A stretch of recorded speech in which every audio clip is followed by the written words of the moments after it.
Hello guys, welcome back to my YouTube channel. और इस video में हम लोग बात करने वाले हैं क्लास 11th की इकोनॉमिक है, उसका जो 4th चैप्टर है निर्धनता। इस चैप्टर के बारे में आज की इस वीडियो में हम लोग बात करने वाले हैं। निर्धनता क्या होती है, कैसे होती है, इन सभी चीज़ों के बारे में बात करेंगे। और क्लास 11th की जो इकोनॉमिक्स की बुक है वो बहुत आपके लिए इंपॉर्टेंट है। तो यहाँ पे हम इस चैप्टर में पढ़ेंगे। इस चैप्टर में हम क्या जानने वाले हैं, निर्धनता के विभिन्न लक्षणों को जान सकेंगे, निर्धनता की अवधारणाओं को समझेंगे और इनके विभिन्न पक्षों को समझेंगे। ठीक है। और निर्धनता मापन के तरीकों की आलोचनात्मक समीक्षा करेंगे और निर्धनता निवारण के वर्तमान कार्यक्रमों को समझकर उनकी समीक्षा करेंगे। तो ये सारी चीज़ें हम इस चैप्टर में करने वाले हैं। तो चलिए शुरू करते हैं इस वीडियो को और समझते हैं बारी बारी।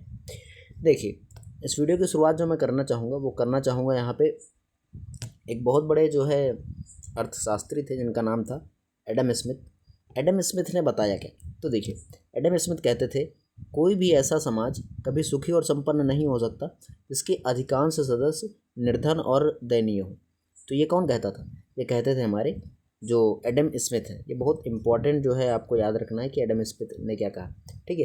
तो ये क्या कहते थे कि अपना देश, मतलब कोई भी देश सुखी और संपन्न नहीं हो सकता जब तक उस देश में गरीबी है, निर्धनता है। तो ये बात आपको याद रखनी है। इसमें आगे बात करते हैं। तो इसके प्रस्तावना को अगर हम पढ़ें तो प्रस्तावना में लिखा हुआ है, पिछले अध्यायों में 7 दशकों में भारत में अपनाई गई आर्थिक नीतियों तथा विभिन्न विकास सूचकांकों पर प्रभाव का अध्ययन किया है। हमने पिछले के चैप्टर्स में पढ़ा है कि भारत में कैसे गरीबी थी, औद्योगिक नीति लाई गई, आर्थिक नीति लेके आई, तो ये सारी चीज़ें की गई। अब हम आगे पढ़ते हैं। जब जन जन की न्यूनतम मूलभूत आवश्यकताओं की संपूर्ति, निर्धनता निवारण, और यहाँ पे बात करें जन जन की मूलभूत आवश्यकताओं की संपूर्ति और निर्धनता निवारण स्वतंत्र भारत का एक प्रमुख लक्ष्य रहा है ना। ये सारी चीज़ें भारत का लक्ष्य रहा कि हम इसको लाएंगे, गरीबी को दूर करेंगे। तो ये सारी चीज़ें भारत का लक्ष्य रहा। हमारी सभी पंचवर्षीय योजनाओं में, जितनी भी पंचवर्षीय योजनाएं विकास के रूप में अंगीकृत किया, उसका उद्देश्य समाज के निर्धनतम और सबसे पिछड़े सदस्यों का उन्नयन, नियंत्रोदय करना था। ठीक है। नहीं, सबसे पिछड़े जो वर्ग हैं, जो SC ST, इन सबको मानते कि OBC हैं, है ना, मतलब जो भी पिछड़े वर्ग हैं, जो भी पिछड़े लोग हैं, पिछड़ी जनसंख्या है, गरीब हैं, तो उनके लिए यहाँ पे काम करना। ठीक है। निर्धन वर्गों को समाज के मुख्य धारा का एक अंग बनाना। ठीक, तो ये उद्देश्य था। आगे अगर यहाँ पे हम बात करें तो यहाँ पे देखेंगे तो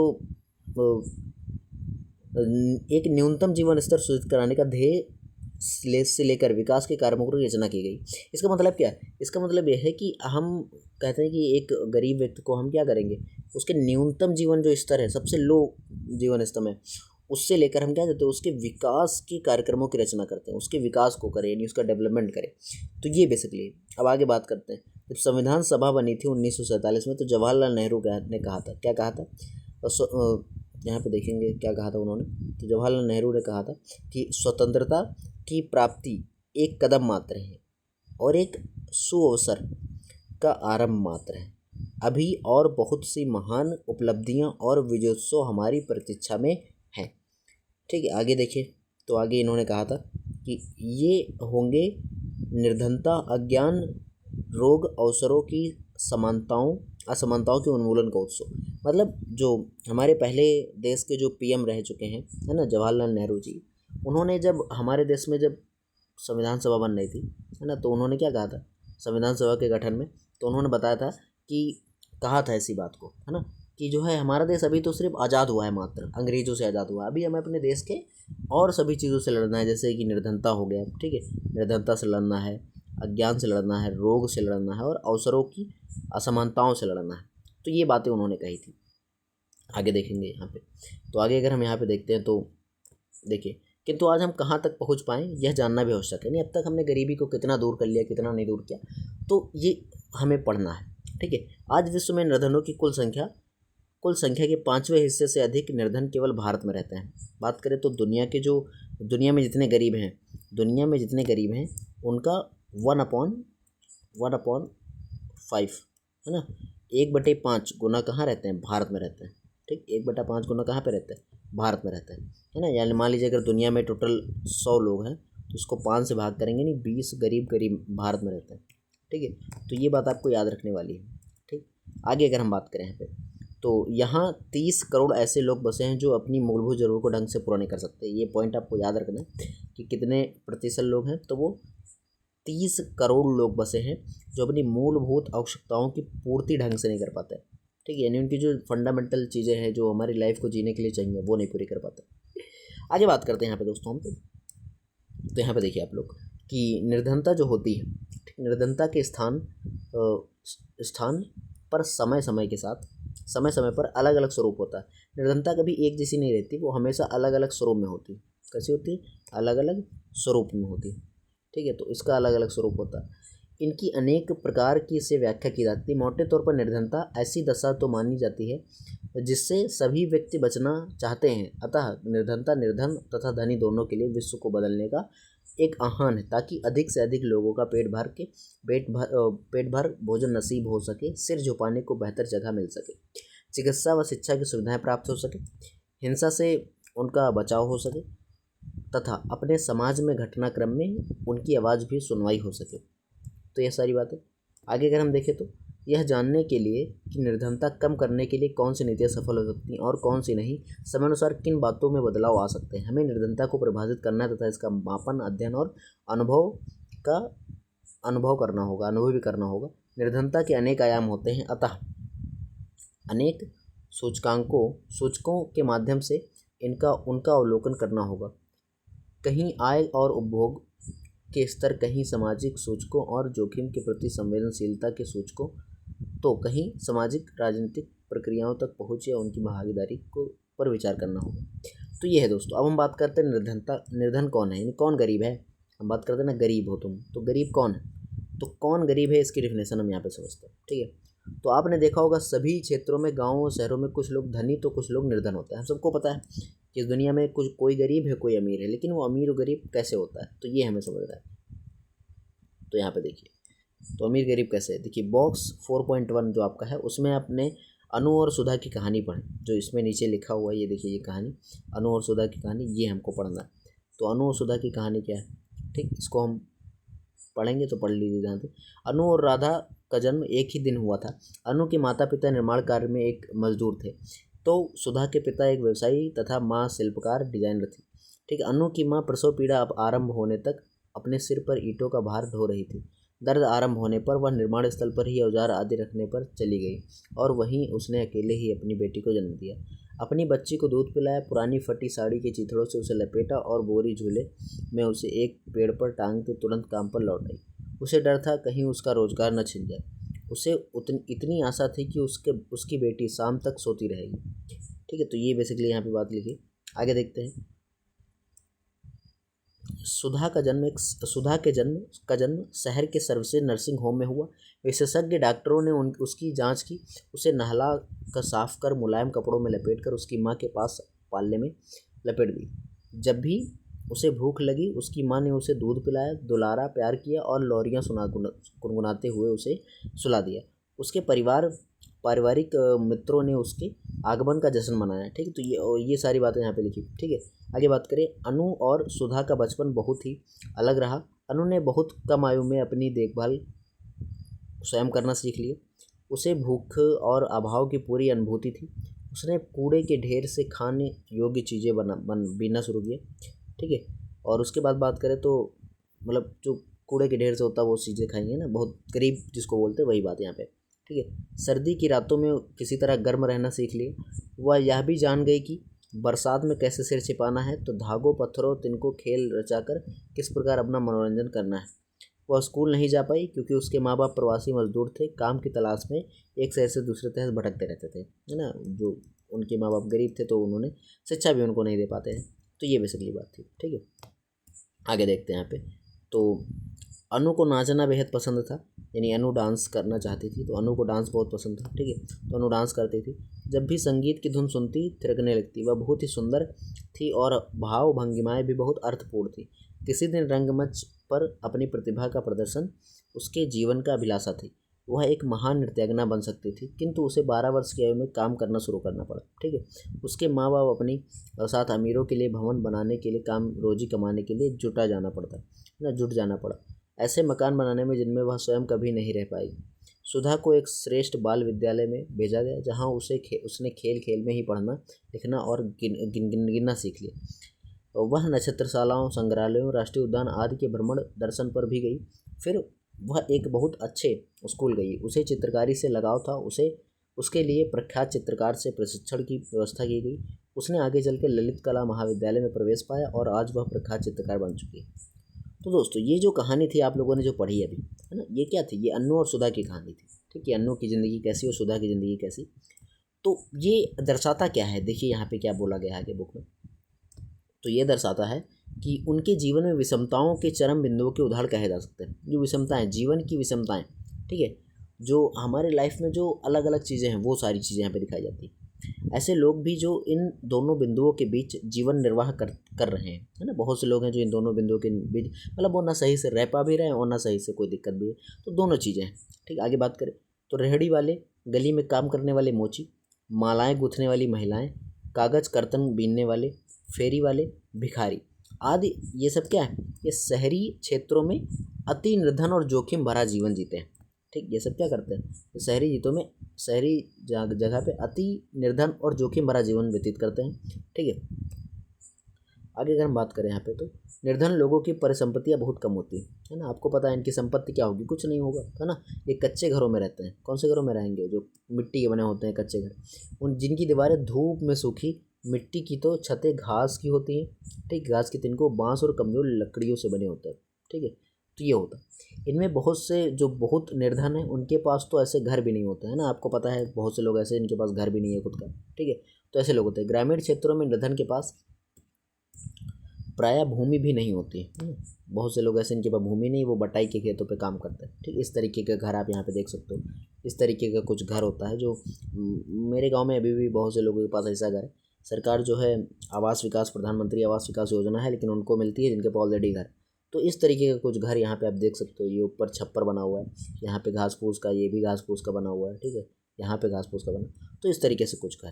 ठीक है, आगे अगर हम बात करते हैं इसके तो यहाँ पे देखिए आप लोग, तो देखिए यहाँ पे, तो किसी के पास भूमि हो तो वह सूखी और बंजर होती है। मतलब कई लोगों का घर है लेकिन सूखी और बंजर है।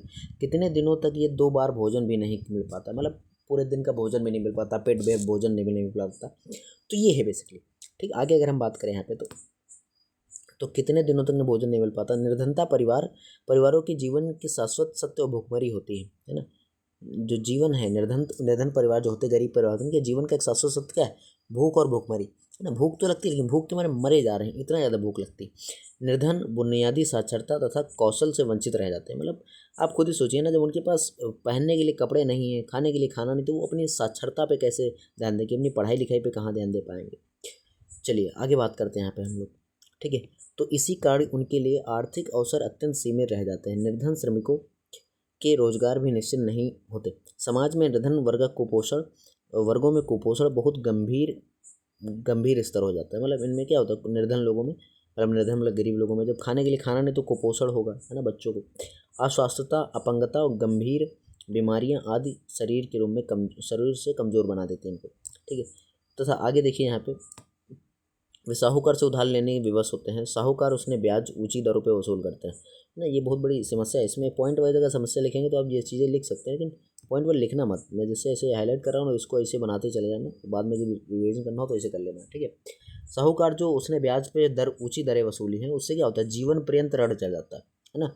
इसको हम बोल सकते हैं कि यहाँ पे क्या हो जाता है, इसको बोलते हैं डेब्ट ट्रैक्ट, है ना। एक कॉन्सेप्ट होता है डेब्ट ट्रैप। ठीक, डेब्ट ट्रैप। ठीक, तो डेब्ट ट्रैप क्या होता है, डेब्ट ट्रैप होता है कि आप किसी को ऋण देते जा रहे हो, और ऋण आप ख़त्म नहीं कर पा रहे हो, तो उसको हम बोलते हैं डेब्ट ट्रैप। ठीक है, डेब्ट ट्रैप यानी फंस गए आप किस में, ऋण के जाल में। ऋण जाल उसको बोल देते हैं, क्या बोल देते हैं, ऋण जाल बोल देते हैं। ठीक, तो ये बात आपको इसमें याद रखनी। समझ में आई कि नहीं मेरी बात आपको, आई होप आपको समझ में आ रहा होगा जो मैं चीज़ बढ़ा रहा हूँ। ठीक है, चलिए आगे बात करते हैं। तो देखिए, तो निर्धन जीवन का नित्य जोखिम भरा रहता है। निर्धन व्यक्ति का जीवन कैसा होता है, एकदम जोखिम भरा होता है, खतरों वाला काम, है ना। तो ये होता है असली खतरे का खिलाड़ी जो आप देखते हो वो नहीं होता है। असली जो खतरा होता है ना वो गरीबी होती है। गरीबी एक जिसके पास एक बार आती है ना, वो फिर समझता है कि पॉवर्टी होती क्या है, एक्चुअल में पॉवर्टी है क्या, है ना। अगर आपके जेब में खाली रुपए नहीं, मतलब आपकी जेब अगर खाली है तो आप ज़िंदगी जीना सीख जाओगे, लेकिन अगर आपकी जेब भरी हो तो ज़िंदगी जीना नहीं सीख पाओगे। तो गरीबी आपको सिखा देती है कि आपको लाइफ में कैसे बढ़ना है। चलिए यहाँ पे देखें, तो अपनी कानून द्वारा निर्धारित मजदूरी बढ़ाने के बारे में बातें नहीं कर पाते हैं ना। इनका शोषण चलता रहता है। मतलब जो जिस कंपनी में काम करते हैं वहाँ के कानूनों द्वारा, अपनी कानून द्वारा निर्धारित मजदूर बढ़ाने के, तो मजदूर ही नहीं बढ़वा पाते, जो अपनी लेबर की जो इनकम है वो नहीं बढ़ पाती, क्योंकि ये बोल ही नहीं पाते हैं। ठीक, जितना इनका शोषण हो रहा है वो होता रहता है। ठीक है, आगे बात करें तो वे प्रायः लकड़ी और उपलों की आग लगाते हैं। उनके पास गैस चूल्हा नहीं होता, जो हमारे पास एलपीजी होता, तो वो उनके पास नहीं होता, खाना पकाने के लिए इस्तेमाल करते हैं। ठीक है, तो ये होता है बेसिकली। आगे अगर हम यहाँ निर्धन वर्गों में अधिकांश को पीने की स्वच्छ पानी भी नहीं होता है ना, तो पानी भी नहीं उनके पास है पीने के लिए। लाभपूर्ण रोजगार भागीदारी स्त्री के बीच बड़ी असमानताएं भी साफ दिखाई देती है ना। रोजगार में भागीदारी, यानी रोजगार में भागीदारी का मतलब क्या है कि जो मेल है और जो फीमेल है, तो इन दोनों में क्या है, इन दोनों में जो रोजगार प्राप्ति है, यानी कि जो आप देखेंगे कि जो एम्प्लॉयमेंट है, ठीक, तो एम्प्लॉयमेंट में क्या है, बहुत ज़्यादा अंतर है। ठीक, एम्प्लॉयमेंट में बहुत ज़्यादा अंतर है कि मेल कितना कर रहा है, फीमेल कितना कर रहा है। गरीब लोगों में क्या होता है कि मेल भी करती, फीमेल भी करते, दोनों अपना जो है कमाते हैं, है ना, और उससे कोशिश करते हैं कि घर का खर्चा चले, फिर भी घर का खर्चा उससे नहीं चल पाता। तो ये ओवरऑल हम बता सकते हैं कि यहाँ पे ये सारी चीज़ें हैं। ठीक है, तो ये दोस्तों आई होप आपको समझ में आ रहा होगा। आगे चलिए बात करते हैं यहाँ पे। तो यहाँ पे अगर आप देखेंगे तो कि असमानता भी साफ दिखाई देती है। शिक्षा बुनियादी सुविधा उपलब्ध नहीं होती है ना, जो शिक्षा होती है, यानी कि अगर बात करें यहाँ पे तो हम लोग की जो एजुकेशन है वो उनको नहीं मिल पाती। ठीक है, तो शिक्षा की उपलब्धता, परिवार की निर्णय प्रक्रिया, भागीदारी, असमानता होती है ना, बहुत कम होता है, इसमें बहुत दिक्कत आती है शिक्षा में। ठीक है, एक अमीर बच्चा जो सोच सकता है कि मैं वहाँ पढ़ूँ तो वो पढ़ सकता है, गरीब बच्चे नहीं पढ़ सकते। निर्धन महिलाओं के मातृत्व काल, है ना, मातृत्व काल में भी कम देखभाल की प्राप्ति होती है। यानी कोई माँ है वो अपने बच्चों को अपने साथ लेकर, जैसे यहाँ पे आप देख सकते हो, है ना, अगर यहाँ पे आप एग्जाम्पल देखोगे तो अधिकांश मजदूर निर्धन होते हैं। ठीक, तो ये आपको मजदूरी दिख रही होगी, धान लगा रहे हैं, रोपाई कर रहे हैं धान की, तो ये बेसिकली। ठीक है, चलिए आगे बात करते हैं हम लोग। तो मातृत्व काल भी बहुत कम है, उनके बच्चे स्वस्थ जन्म लेने और दीर्घ जीवन धारण की संभावना बहुत क्षीण होती है। नहीं, अगर बच्चा गरीब है, गरीब घर में पैदा हुआ, तो उसकी गरीबी जो है आप सोच ही सकते हो कि वो क्या खाएगा, क्या पहनेगा। तो ये सारी चीज़ें, दैट इज ऑल, है ना। आगे बात करते हैं यहाँ पे। तो हम लोग निर्धनता रेखा अगर देखें, है ना, पॉवर्टी लाइन इसको बोलते हैं, ध्यान से समझना इस चीज़ को, वरना समझ में आएगा नहीं, फिर मुझको मत बोलना भाई साहब। ठीक है, तो पॉवर्टी लाइन क्या, देखिए यहाँ पे कि पूर्णतः निर्धन, ठीक है, बहुत निर्धन और निर्धन होता है। ठीक, एक हो गया क्या, गरीब, एक हो गया बहुत गरीब, और एक है गरीब है, मतलब एक बहुत ज़्यादा गरीब, पूर्णतः गरीब, एकदम बिल्कुल फकीर है। दूसरा गरीब है निर्धन, थोड़ा बहुत गरीब है, और एक है निर्धन। ये पॉवर्टी लाइन है, ध्यान से देखिएगा यहाँ पे, ये है तुम्हारी पॉवर्टी लाइन। इस पॉवर्टी लाइन के उस तरफ जो लोग हैं, ठीक, इस पॉवर्टी लाइन के इस तरफ जो है, यानी ये वाले लोग, ठीक, इतने निर्धन नहीं हैं, इनके पास इतना पैसा है कि ये लोग जो है अपना खाना खा सकते हैं, और जो भी चीज़ें हैं, बेसिक चीज़ें, गवर्नमेंट स्कूल में अपने बच्चों को भेज सकते हैं, उनके लिए बुक्स कॉपी ये सब ला सकते हैं। आगे जो है वो है मध्य वर्ग। मध्य वर्ग में क्या है, इसमें मान लीजिए कि गवर्नमेंट जॉब होगी, ठीक है, तो ये है कोई मध्य वर्ग जिसमें उसके पास खाने की सुविधा है, अपने बच्चों को स्कूल में पढ़ाने की सुविधा है, किसी प्राइवेट स्कूल में छोटे मोटे, तो ये है उच्च वर्ग। मध्य वर्ग क्या है, जिन बच्चों के माता पिता बहुत ज़्यादा धनी है, बहुत ज़्यादा नहीं मतलब धनी है, पैसे हैं, वो अपने बच्चों को किसी भी स्कूल में भेज सकते हैं, कहीं पर भेज सकते हैं। अगला है धनी। धनी मतलब वो लोग जो अपने बच्चों को दूसरे देशों में पढ़ने के लिए भेज सकते हैं। बहुत अमीर, बहुत अमीर का मतलब क्या होगा कि जिसका बहुत अमीर है वो कहीं भी ट्रेवल कर सकता है, कुछ भी कर सकता है। बहुलकपति, है ना, ये भी हो सकता है, ठीक है, और बहु करोड़पति, ठीक है, तो बहुत ज़्यादा पैसा है। ठीक है, तो ये सारा है, तो ये सारी चीज़ें हैं, ये आपको समझ में आ रही होंगी। ठीक है, चलिए आगे बढ़ते हैं हम लोग। तो देखिए, अर्थशास्त्री लोग जो होते हैं निर्धनता की पहचान कैसे करते हैं, मैं अंडरलाइन करते चलता हूँ, आप लोग समझने की कोशिश करिएगा। ठीक है, तो अर्थशास्त्री निर्धन की पहचान करने के लिए व्यवसाय, दो चीज़ को देखते हैं, व्यवसाय और साथ में संपत्ति स्वामित्व के आधार पर करते हैं, है ना। यानी किसी के पास कितनी, मान लो अगर कोई ये व्यक्ति है, तो ए व्यक्ति के पास कितनी प्रॉपर्टी को है, तो ए व्यक्ति के पास कितनी प्रॉपर्टी, ठीक, तो कितनी प्रॉपर्टी, तो ये जो चीज़ है वो दिखाता है कि किसी व्यक्ति के पास जो है गरीब है कि अमीर है, तो ये बताता है। ठीक है, तो ये बात आपको इसमें याद रखनी है। आगे अगर हम लोग बात करें तो गरीबी जो हो रही है वो और क्या है, तो हमने अभी इससे पहले जो पढ़ रखा वो क्या पढ़ रखा कि जो ज़्यादा से गरीब होते हैं भूमिहीन होते हैं, ठीक है। तो वो बात आपको इसमें याद रखनी, ठीक है। चलिए आगे देखते हैं भाई साहब। तो भूमिहीन कृषक होते हैं इसमें, है ना। उनका कहना है, स्वामित्व के आधार पर कहते हैं, तो उनका कहना है ग्रामीण निर्धन क्या है, भूमिहीन कृषक, है ना, जिसके पास भूमि नहीं। तो भूमिहीन कृषक भी क्या इसी के अंडर में आ जाता है, ठीक। तो यहाँ पे हम पहले बात करते हैं संपत्ति, स्वामित्व और व्यवसाय के आधार पर, हम इसको आधार पे बांटते हैं। तो उनका कहना है ग्रामीण निर्धन कौन है, जिनके पास भूमिहीन कृषि श्रमिक है, या फिर वे बहुत ही छोटी जोतों में स्वयं को किसान होते हैं। बहुत छोटी जोत है, एकदम छोटा सा एरिया है जोत का, इतना बड़ा एरिया है, उसी में 10 लोग काम कर रहे हैं, उनके परिवार के सभी लोग, है ना। तो वो एक तरीके से, ठीक। चलिए आगे बात करते हैं। तो आगे अगर यहाँ पे हम लोग देखें, ठीक, चलिए, तो वे ऐसे भूमिहीन मजदूर भी हो सकते हैं जो विभिन्न प्रकार के गैर कृषि कार्य करते हैं। गैर कृषि कार्य जैसे कि अभी यूपीएससी का पेपर हो रहा था, तो यहाँ से क्वेश्चन आता है गैर कृषि कार्य, है ना। गैर कृषि कार्य जैसे कि इसमें देखो एग्जाम्पल दिया ना, इसी से यूपीएससी का वो क्वेश्चन अंडर हो सकता था भाई। देखो कितना मतलब तो एनसीईआरटी बहुत इंपॉर्टेंट होती है भाई साहब। देखिए, तो या किसी और ज़मीन पर आसामी काश्तकार, या देखिए गैर कृषि कार्य में क्या क्या आ जाएगा। देखिए यहाँ पे काश्तकार दिया ना, तो काश्तकार इसका एग्जाम्पल हो गया, ठीक। तो काश्तकार इसका एग्जाम्पल हो गया, ठीक। अरे यार,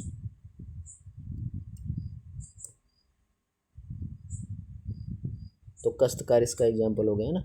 ज़मीन पर आसामी काश्तकार भी भांति खेती करता है, मतलब खेती करते हैं, ये दूसरा हो गया। आगे बात करें शहरी क्षेत्रों में अधिकार निर्धन वही है जो गांव से वैकल्पिक रोजगार निर्वाह के तलाश में शहर चले जाते हैं। तो कुछ लोग होते हैं गांव में, क्या होता है कि माइंडसेट होता है। मैं आपको बताऊं एक बात, थोड़ा समझने की कोशिश करिएगा, चैप्टर तो इंपॉर्टेंट है, बहुत इंपॉर्टेंट है, ठीक है। मान लीजिए कि ये एक कोई व्यक्ति है, ठीक, ये कोई एक व्यक्ति है। अब ये जो व्यक्ति है, ये चाहता क्या है कि मैं जाऊँ किसी बड़े शहर में, ठीक, मैं किसी बड़े शहर में जाऊँ और वहाँ पे जाऊँ और वहाँ से कुछ पैसे मैं कमा के लाऊँ, ठीक। या कमाऊँ नहीं तो मैं वहाँ से क्या करूँ, कुछ पैसे अपने घर तो भेज ही दूँ, ठीक। तो ये चाहता है, ठीक, ये चाहता क्या है कि मैं कुछ पैसे अपने कहाँ भेज दूँ, घर भेज दूँ, ठीक। तो ये घर भेजना चाहता है कुछ पैसे। तो उसके लिए करता क्या है, तो उसके लिए इसमें जॉब करता है। अब देखिए यहाँ पे रहने का रेंट वगैरह जो खर्चा वगैरह है, वो मान लीजिए आप, ये टोटल इसकी जो इनकम है वो 20,000 है, ठीक। इनकम कितनी, 20,000 है 20 के। उसमें से 10,000 रुपये तो यहाँ पे रहने खाने में हटा देता है, खर्च कर देता है, ठीक है। 5,000 रुपये रेंट हो गया, 2,000 रुपये 3,000 रुपये खाने का हो गया महीने भर का, और बाकी जो खर्चे हैं तो वो सब 10,000 रुपये बचे। अब इस 10,000 में इसने क्या किया, 2,000 अपने पास रखे और बाकी जो 8,000 थे उसने अपने घर भेज दिए। तो इसमें ओवरऑल अगर देखें तो गांव में रह के अगर ये इतना कमा लेता 8,000, तो उसमें उसका फ़ायदा था, क्योंकि उसको रेंट भी नहीं देना है, घर में रहता है तो खाना भी घर वाला खाएगा। तो ये सारी चीज़ें हैं। तो ये करती क्या है, ये एक तरीके से करती हैं कि शहरों में और भीड़ को बनाती, शहरीकरण को प्रभावित करती है ना। शहरीकरण बढ़ता क्यों, क्योंकि लोगों को लगता है कि हमको ज़्यादा पैसा मिलेगा। ज़्यादा पैसा तो मिलता है, लेकिन दिक्कत क्या है कि वो पैसा किसी काम का नहीं रहता, क्योंकि आपके पास जो ओवरऑल बचेगा पैसा वो बहुत कम है। लेकिन हाँ, और इसके पीछे कई रीज़न है, बहुत से लोग इसीलिए मतलब जो है शहरों में जाते हैं, है ना, वहाँ पे रहते हैं। क्योंकि जब वो गांव आते हैं, है ना, मान लीजिए कोई एक व्यक्ति है वो गांव में रहता है, ठीक है, लेकिन वो शहर में कमाने गया, ठीक, वो कहाँ गया, शहर में कमाने गया। तो इससे एक लोगों का माइंडसेट होता है। अगर कोई विलेज का बंदा है और वो शहर में जाके काम करता है, ठीक, किसी सिटी में जाके वो काम करता है, तो गाँव के लोग क्या समझते हैं कि वो व्यक्ति बहुत अच्छा है ना, वो बहुत अच्छा व्यक्ति, गुड पर्सन, ठीक। लेकिन ऐसा नहीं होता है। देखिए वो शहर में रह के किस तरीके कंडीशन में रहता है, क्या पता उसके पास सिर्फ एक छोटा सा कमरा हो, उसी कमरे में रहता हो रित्ती भर का। वो अपने घर पे आता तो घर पे देखो इतना बड़ा सा घर है, और जब वो वहाँ से आएगा ना तो एकदम ठाट बाट बन के रहेगा, क्योंकि लोगों को दिखाना है कि देखो मैं वहाँ से इतना सारा घूम के आया, मैं वहाँ से इतना सारा चीज़ें लेके आया।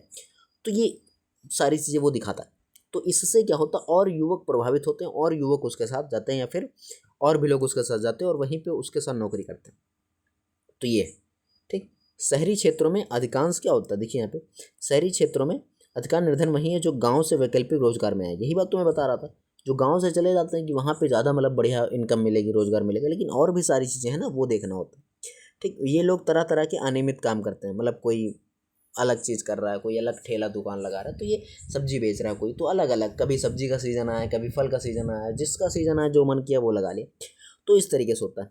यह स्वयं नियोजित लोग सड़कों के किनारे गलियों में घूम घूम कर कुछ सामान बेचते हैं, जैसे आपको पता होगा फेरी वाले जिनको हम बोलते हैं, तो वो ये सब होता है, ठीक। तो ये सारा काम ये करते रहते हैं, ठीक है, गलियों में घूम घूम कर कुछ सामान बेचते हैं, ठीक है, ये सारी चीज़ें।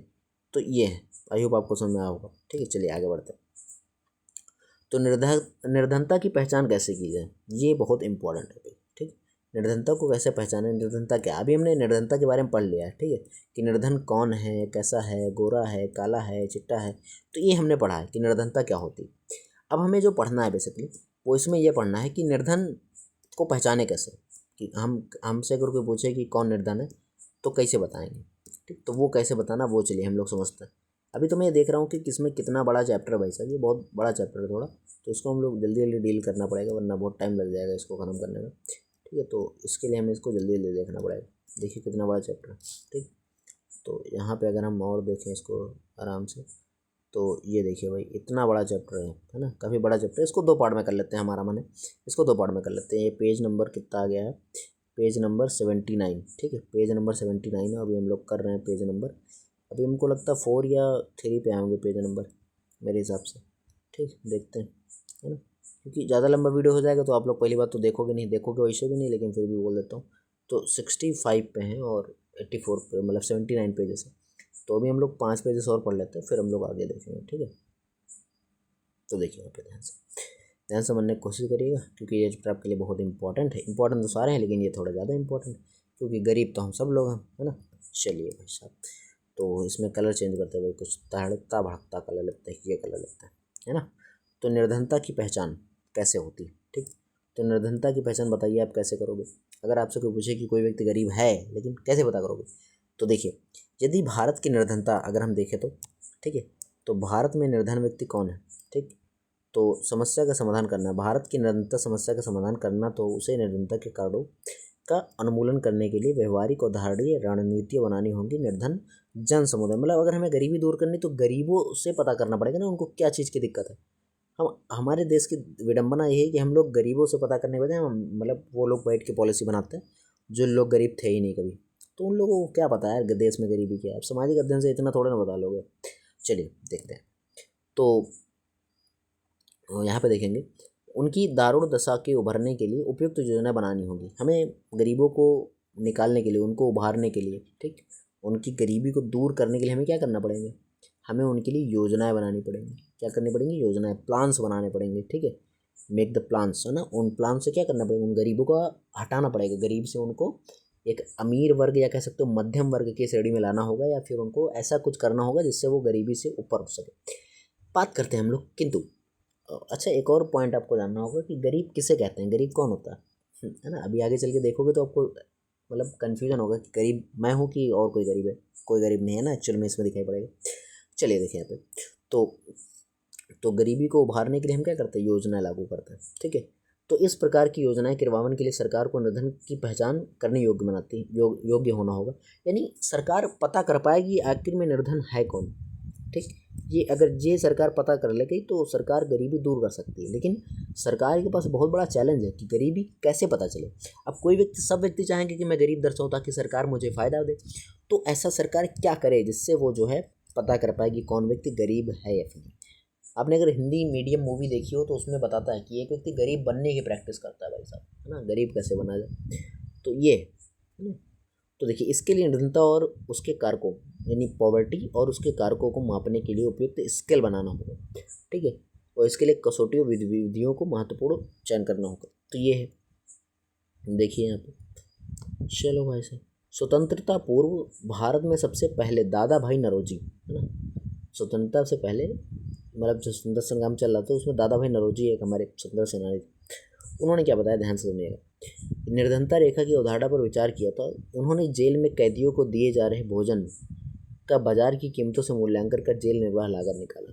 ठीक, यानी जेल में जो कैदी हैं उनका भोजन और जो बाहर है उनका भोजन, तो ये सारी चीज़ें, तो इन सबको उन्होंने कैलकुलेट किया था। देखिए आकलन किया, किंतु बंदी गृहों में तो प्राय वयस्क व्यक्ति ही होते हैं, जबकि वास्तविक समाज में बच्चे सम्मिलित हैं, बूढ़े भी सम्मिलित हैं, तो ये सारे लोग होते हैं।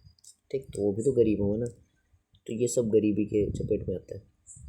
अतः देखिए यहाँ पे, अतः ये बोले जेल निर्वाह लागत में कुछ परिवर्तन कर उन्होंने निर्धनता रेखा का पहुँचने का प्रयास किया। इसके लिए उन्होंने, या मान लिया कुल जनसंख्या 1/3 सभी जनसंख्या की बच्चा, मतलब अगर एक पूरे देश की जनसंख्या अगर जितनी भी हो, मान लो 90 है पूरे देश की जनसंख्या, ठीक, मान लेते हैं अगर 90 पूरे देश की जनसंख्या, तो उसमें 90 में टोटल 1/3 हिस्सा, ठीक, 1/3 हिस्सा क्या है उसमें, 1/3 हिस्सा उसमें बच्चे हैं, उसमें क्या होंगे, 1/3 हिस्सा बच्चे होंगे।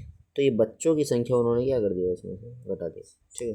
तो बच्चों की संख्या उन्होंने घटा दी। चलिए आगे देखते हैं, निर्धनता क्या है, यहाँ पे फिर से एक और बार दिया गया है बॉक्स 4.2 में, ठीक। इसको आप पढ़ लीजिएगा, मैं आगे बढ़ता हूँ वैसे, ठीक है। तो ये चिरकालिक निर्धनता, अल्पकालिक निर्धनता और गैर निर्धन व्यक्ति के बारे में यहाँ पे दिया गया। ध्यान से देखिएगा कि ये सारी चीज़ें क्या होती है। तो निर्धन रेखा एक होती है, ठीक। अगर इस चार्ट को हम ध्यान से देखें तो चिरकालिक निर्धन, चिरकालिक मतलब बहुत लंबे समय, अल्पकालिक यानी बहुत छोटे समय के लिए, और गैर निर्धन, है ना। तो ये सारी चीज़ें, चलिए मैं पानी पी लेता हूँ फिर बात करते हैं।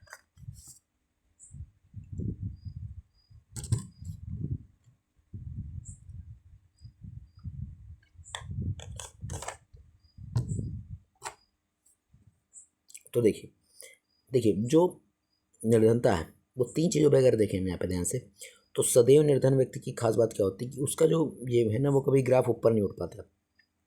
सामान्यतः निर्धन का क्या होता है, कोई कई बार बहुत कम इनकम होती है, कई बार कम होती है, लेकिन वो गरीबी रेखा के ऊपर नीचे होता रहता है। एक होता है चक्रीय निर्धन, चक्रीय निर्धन क्या, कभी अमीर कभी गरीब, कभी अमीर कभी गरीब, कभी अमीर कभी गरीब, तो ये होता है, ठीक है। और अनियमित निर्धन यानी कि वो मतलब कभी अमीर है लेकिन बीच में अचानक से कभी गरीब भी हो जा रहा है, यानी निर्धन हो जा रहा है, ठीक है। गरीब शब्द के यहाँ पे निर्धन का इस्तेमाल किया गया, तो मैं गरीब ही बोलूँगा, वो फट से निकलता मुँह से, ठीक है। तो अल्पकालिक ये हमने बताया। तो अल्पकालिक क्या होता है यहाँ पे आपको समझ में आ गया होगा, ठीक है। समझ में आएगा तो कमेंट बॉक्स में कमेंट करिए भाई साहब, ठीक है। और नहीं समझ में आया तो बताइएगा, ठीक। कभी भी नहीं निर्धन यानी जो बहुत अमीर लोग हैं या पैसा बाढ़ लगी है, तो वो वाले लोग, ठीक, ये वाले लोग यहाँ पे आते हैं, ठीक है। चलिए आगे बात करते हैं हम लोग, ठीक। आगे क्या बात करेंगे, देखिए भाई साहब, आगे बात करेंगे यहाँ पे अगर हम बात करें तो जिनमें आधे बच्चों का उपभोग बहुत कम है, यानी वो लोग बहुत कम कंजप करते हैं क्योंकि उनके पास पैसे ही नहीं है, ठीक, खाने के लिए। शेष आधे भोजन भी वयस्कों से आधा करते हैं, है ना। जो आधे बच्चे और बच्चे वो वयस्कों से आधा भोजन करते हैं, ठीक है। तो इसके लिए उन्होंने एक सूत्र निकाला, सूत्र रहने दो भाई, किसी काम का सूत्र नहीं, फालतू का माइक्रो इकोनॉमी मत जाओ, माइक्रो मत पढ़ो, माइक्रो माइक्रो माइक्रो, ठीक। तो ये बात याद रखिए इसमें, ठीक है। तो देखते हैं यहाँ पे हम लोग स्वतंत्रता प्राप्ति के बाद, ठीक, आफ्टर इंडिपेंडेंस, जो हमारा देश आज़ाद हो गया, तो उसके बाद देखिए यहाँ पे क्या हुआ गरीबी के लिए। तो भारत में निर्धनता जनानुपात के आकलन में कई प्रयास हुए। योजना आयोग द्वारा इस कार्य के लिए 1962 में एक अध्ययन दल का गठन किया गया। वर्ष 1969 में एक दल प्रभावी उपयोग, उपभोग, मांग और न्यूनतम आवश्यकता अनुमानन कार्यबल गठित हुआ, ठीक। एक विशेष दल, ठीक, का गठन इसी कार्य के लिए 1919 और 2005 में किया गया, ठीक है। तो ये हुआ, ओए होए होए, चल। तो योजना आयोग के अतिरिक्त अनेक अर्थशास्त्रियों ने व्यक्तिगत रूप से ऐसी भी प्रक्रियाओं के प्रयास किए निर्धनता को परिभाषित करने की दृष्टि से जनसंख्या को 2 वर्गों में बांट सकते हैं, निर्धन तथा गैर निर्धन, और निर्धनता रेखा इन दोनों वर्ग के लिए अलग करना है, ठीक है भाई साहब। तो निर्धनता कई प्रकार के होते हैं, पूर्ण निर्धन, बहुत कम निर्धन, और बहुत निर्धन, एकदम निर्धन, मतलब पूर्णतः निर्धन पूरा गरीब है, बहुत निर्धन यानी कि बहुत ज़्यादा गरीब है, मतलब ऐसा नहीं कि एकदम है गरीब है काम खत्म हो गया, नहीं, गरीब है लेकिन थोड़ा बहुत खाने के लिए है। निर्धन यानी गरीब है, खाने के लिए सुविधाएं नहीं है, अच्छे से एक टाइम का खाना खा रहा है। इसी प्रकार गैर निर्धन वर्ग में भी कई वर्ग हैं, जैसे मध्य वर्ग, उच्च वर्ग, धनी, बहुत धनी, पूर्णतः धनी। यानी अगर हम बात करें जो गैर निर्धन व्यक्ति, उनकी हम स्टडी की बात करें जो निर्धन नहीं है। चलिए इसके बारे में तुमने ऊपर ही बात की थी, तो इसके बारे में डिटेल में जाने की जरूरत हमें पर नहीं है, ठीक है। तो ये बात आपको इसमें याद रखनी है, ठीक है। चलिए इसके बाद हम लोग नेक्स्ट वीडियो में टॉपिक देखेंगे, वही कहाँ से देखना है एक बात आपको याद रखना है, हम लोग यहाँ से देखेंगे इसके आगे वाले टॉपिक वीडियो। आप लोग कमेंट वगैरह में बताइए कि आपकी वीडियो कैसी लगती है, ठीक है। तो यहाँ से हम लोग शुरू करेंगे अगले वीडियो में, ठीक है, यहाँ से इस टॉपिक से। तो आप लोग मेरी वीडियोस को पसंद करिए, लाइक करिए, कमेंट करिए, शेयर कीजिए, नए हैं तो सब्सक्राइब करिए। मिलते हैं नेक्स्ट वीडियो, जय हिंद जय भारत।